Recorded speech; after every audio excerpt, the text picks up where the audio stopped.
So today we are going to talk about the sulfonamides, right? You can see here. So what do we have here? You have got the sulfa drugs, right? So sulfa and friends. So sulfonamides. So what are these basically? Sulfonamides are antimicrobials. So when you talk of antimicrobials, we should know following things which are very important. Like for example, what is it? Is it a bactericidal one or is it a bacteriostatic one? Okay. So cidal. What do you mean by cidal? Cidal is going to kill the bacteria, whereas the bacteriostatic ones will only multiply the bacterial will only inhibit the bacterial growth and is not going to kill the bacteria. So here the sulfa and her friends are bacteriostatic ones. Okay. So they are bacteriostatic drugs. Right. So bacteriostatic. Why do we call it as bacteriostatic? So it's going to inhibit the metabolic pathways and inhibit ಮಾಡುತ್ತೆ, which is just one of the components or one of the metabolic pathways that's taking place in the bacteria, which is essential for the bacterial growth. Okay, so that's why it is only inhibiting the growth but not killing the bacteria, right? So that is the thing, that's why we call it as bacteriostatic one. Okay, after we have known that, let us know about what is the spectrum, because you should know in which infections you will give the sulfonamides. Okay, so for that to be understood, you should know these things. Okay, so it is mainly the actually susceptibility is going to vary from place to place and time to time, but the ones which still remain susceptible to the sulfonamides are these pathogens. So that is the gram-negative bacteria like H. influenzae, H. dukerii, Klebsiella granulomatis, Vibrio cholera. Gram-positive ones like the Streptococcus pyogenes and the Nocardia. Okay, and also actinomyces is also a gram-positive one. So that's also susceptible, and a protozoan like the Toxoplasma. Okay, and even the chlamydia is also sensitive to this sulfonamides, right? So next, coming on to the mechanism of action of this one. Okay, so when we talk of mechanism of action, we have to know that which is the main pathway that it's going to target. It's the sulfonamides, F for F, that is the folic acid metabolism, right? So that is basically, so these, it is one of the pathways or pathways, metabolic pathways that is taking place in the bacteria, this folate metabolism, right? So PABA is para-aminobenzoic acid, is going to combine with the teroic acid here and form the dihydroteroic acid, and this is catalyzed by the folate synthase enzyme. Okay, next the dihydroteroic acid undergoes conjugation with the glutamine to form dihydrofolate reductase, dihydrofolate. Now this dihydrofolate is going to be converted into tetrahydrofolate by dihydrofolate reductase enzyme. Right. So here you can look into two enzymes that are there. So one is the folate synthase enzyme, the other one is the dihydrofolate reductase. Now these could be the targets of our different antimicrobial drugs which are anti-folate drugs. ಆಯಿತಾ, ಯಾಕಂದರೆ you can see here basically folic acid is getting synthesized in the bacteria only, right? It's not depending on the preformed folate. It is synthesizing its own folate. Okay, so that is the concept here. So this enzyme is going to be inhibited. How is that inhibited? It's a competitive inhibition of this enzyme, right? So that is the folate synthase is competitively inhibited by sulfonamides because it's a structural analog. The sulfonamides are structural analogs of PABA. So they will bind to the same site as that of the PABA and prevent the PABA from binding to that site. So this enzyme is inhibited. So this formation of the folic acid interfere ಆಗುತ್ತೆ. So yeah, you have written this is a competitive antagonism but at the enzyme, right? So ಅಥವಾ what is one more mechanism of the sulfonamide that you can think of? ಏನಂದರೆ sulfonamide itself can get incorporated into the dihydroteroic acid. okay, dihydroteroic acid alli ade the sulfonamide can itself get incorporated and form an altered folate which is going to be toxic to the bacteria, right? So that is the concept here. Then yeah, one more thing you have to know is that it's a competitive type of antagonism, right? So if the substrate is more, then the antagonism can be overcome. So that's why in the presence of pus, which is rich in PABA, that is para-aminobenzoic acid, the sulfonamides are not going to work. Okay, sulfonamides are not going to work. That's because pus is rich in PABA and also the or pyrimidine and purines. So hence sulfonamides cannot act in the presence of pus. Okay, so that is the concept that you need to be understanding. So this is regarding the mechanism of action, and what else should you know regarding the so this is regarding the mechanism of action. Next, how can the resistance to this develop? Now many organisms have become resistant to our sulfonamides, right? So what is the mechanism of resistance? One could be that the enzyme ಏನಿದೆ folate synthase ಏನಿದೆ ಅದರ affinity might be decreased towards the sulfonamides, or it might happen that the PABA, the whatever the PABA is there, so our PABA, whatever this PABA is there, this might be synthesized in large amount, or an alternate pathway for the folate synthesis or folate metabolism can take place. So these are the mechanisms through which resistance to sulfonamides can develop.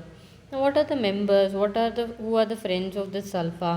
So you have short acting ones, you have intermediate acting ones, and the long acting ones, and the special ones that you have. Okay, so what is this classification based on? The short acting, intermediate acting, and the long acting. Now that is based on the absorption, okay, from the GIT and the plasma protein binding of the sulfonamides and their renal excretion, which in turn depends upon the lipid solubility. Okay, we'll get to know why this classification is on the basis of this absorption, plasma protein binding, and the renal excretion. First, let us know about the members. So you have the sulfadiazine, you have that which is the short acting, okay, and also you have the sulfacytin, and then you have intermediate acting sulfamethoxazole, okay, and then you have long acting sulfadoxine and sulfamethopyrazine. Okay, so ಇದರಲ್ಲಿ sulfadiazine ಬಂದ್ಬಿಟ್ಟು this has got indications like ಒಂದು burn infections ಅಲ್ಲಿ topically 1% cream ಆಗಿ use ಮಾಡ್ತಾರೆ to prevent the burn infection. Already established infection ಅಲ್ಲಿ this is not going to work, only in preventing the burn infection.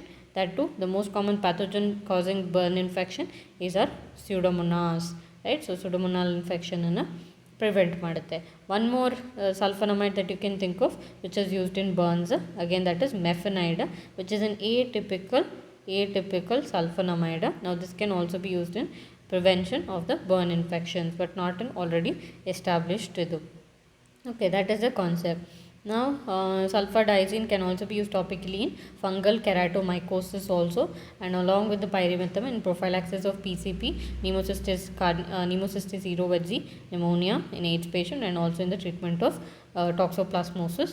So these are certain indications of sulfadiazine. But in burn infection, it's not the sulfadiazine which is going to act, it is the silver ions which are going to act, or they are the active principles. Okay, then intermediate acting alli sulfamethoxazole ide. What makes it intermediate acting is the fact that it's low absorption from the GIT and its renal excretion, slower renal excretion. So that makes it intermediate acting. So it has got a T half of how much? So it has got a T half of 10 hours. So hence one more drug that you have which is actually a dihydrofolate reductase inhibitor, so this enzyme inhibitor, so that is a trimethoprim. So this trimethoprim also has got a T half of 10 hours. So hence they both are combined. Why is it combined? That is for the reason what is referred to as sequential blockade, because individually these drugs are bacteriostatic, but when they are combined together they become bactericidal because of sequential blockade, or what is referred to as supra-additive synergism. Okay, so what are the so this combination is referred to as the cotrimoxazole. what are the conditions in which cotrimoxazole is a drug of choice? One, in case of PCP pneumonia, both prophylaxis as well as treatment, nocardiosis causing the Madura foot, and Burkholderia capacia, which is the most common pathogen causing fatal pneumonia in individuals with cystic fibrosis. So, these are the conditions in which cotrimoxazole is a drug of choice. There are other conditions also where cotrimoxazole can be used in UTI, against MRSA, respiratory infections, ear infection, sinus infection. So these are the other conditions wherein cotrimoxazole can be used. Okay. After that, coming on to the what is the ratio in which you are going to use? It is 5:1, but the plasma concentration that they will attain is 2:1 because of their differing bioavailability. Okay, then coming on to the long acting one, actually these are ultra long acting, sulfadoxine and sulfamethopyrazine. For more than 1 week they are going to act. Now why they tend to be longer acting? Because of the high plasma protein binding. So free form of the drug is less, so its metabolism is going to be less. Okay, and also as it is highly lipid soluble, a lot of it is going to get reabsorbed through the kidneys, so very less is going to be excreted. Okay, then where do you use the sulfadoxine? Along with the pyrimethamine, which is again a dihydrofolate reductase enzyme inhibitor. So it is and along with the artemisinin combinations like the artesunate, it is used in chloroquine resistant falciparum malaria. Again, these two combinations, the sulfadoxine and pyrimethamine, are known to exert a sequential blockade or a supraadditive synergism. Okay. Then coming on to others like the topicals, as we have already described, mefenide, which is used in prevention of burn infections. Why do you call it as an atypical sulfonamide? That's because unlike if you see the normal structures of the structure of sulfonamides, how does the structure look like? So structure is like this. So you have a benzene ring with the amino group attached here, right? So but what happens in case of mefenide? So in between this benzene ring and the amino group, you have a CH2 bridge that is there.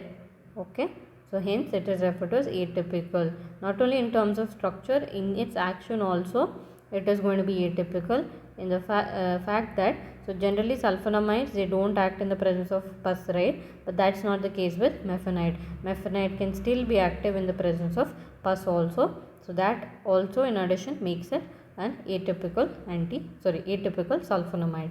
Next you have sulfacetamide sodium. It is used as eye ointment and eye drops for the inclusion conjunctivitis or trachoma caused by the chlamydia. Next you have got the sulfasalazine. Sulfasalazine is useful in case of ulcerative colitis and rheumatoid arthritis. So basically they are going to act locally, that is in the GIT they are going to act in case of UC, but they will act systemically in case of RA, that is rheumatoid arthritis. So that is a difference. Actually these are made up of actually it's a 5 amino salicylic acid which has got two components to it.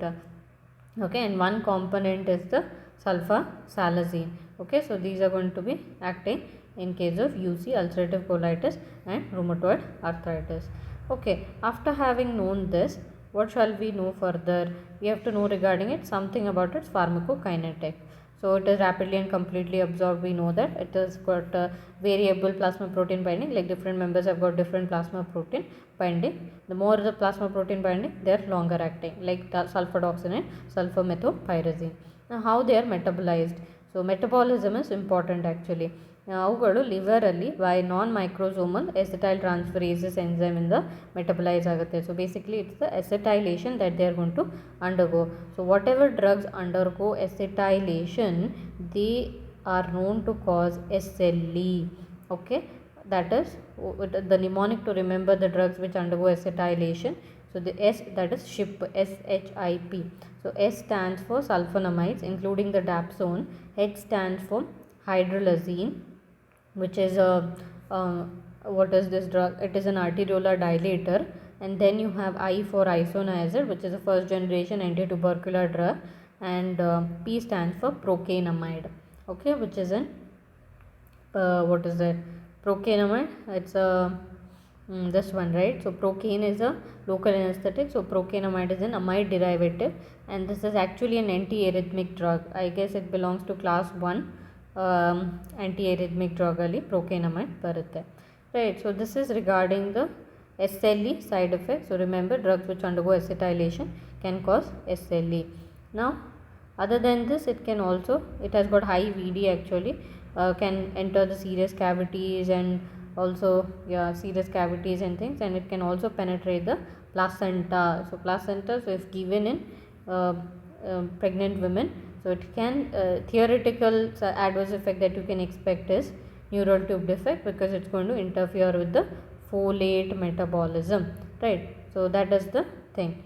Next, whatever after acetylation, the inactive metabolite that we get is otherwise actually it's innocent. That does not contribute to the what is that action of the sulfonamide, but that is the culprit behind the adverse effect.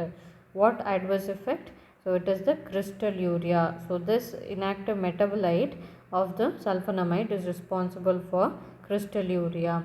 So why crystalluria occurs? Because this inactive metabolite tends to be less soluble in the acidic urine as compared to that of the parent drug. So what happens is that this will precipitate and tend to form the crystal, so hence resulting in crystalluria. And this side effect is a dose dependent side effect which can be overcome by taking plenty of fluids or by alkalinizing the urine by giving sodium bicarbonate. Can you think of any other drug which requires alkalinization of the urine? That is barbiturates, like the phenobarbital. In case of their poisoning, barbiturate poisoning, you give what? You are going to give sodium bicarbonate. That is because this is an acidic drug, so it is going to ionize more in the alkaline urine, so hence increases its excretion, reduces the reabsorption of the barbiturate. So that there the rationale is bit different. There the rationale is bit different. Here alkalinizing the urine tends to make it more soluble and hence increase the excretion. Okay, after all this, let us know what are the other adverse effects of the sulfonamides. Other adverse effects, GI related adverse effect irbodu, like epigastric pain, nausea, all these GI related side effects could be there. Crystalluria we have already discussed. The most common side effect is a hypersensitivity, that is the skin rash. Now this is the most common hypersensitivity reaction. Very severe forms of it, like Stevens-Johnson syndrome or exfoliative dermatitis, can occur. Okay, very severe forms of hypersensitivity reaction. Other than this, hepatitis can also be caused. So just remember that it's metabolized by liver, so it can cause hepatitis as well. And this is very, very important. Now the sulfonamide can increase the oxidative stress. Oxidative stress and increase madutte. So in those with the G6PD deficiency, so sulfonamides can result in hemolysis. So hemolysis, basic hemoglobinuria ತರ manifest ಆಗುತ್ತೆ, right? So hemolysis, hemoglobinuria ಇರುತ್ತೆ in those with G6PD deficiency following an intake of sulfonamides, right? So how do you differentiate between hemoglobinuria, hematuria? Subject it to centrifugation. If you get a clear supernatant, then what it is? Then it is hematuria. So if you get a clear supernatant with the red deposit at the base, then it is hematuria.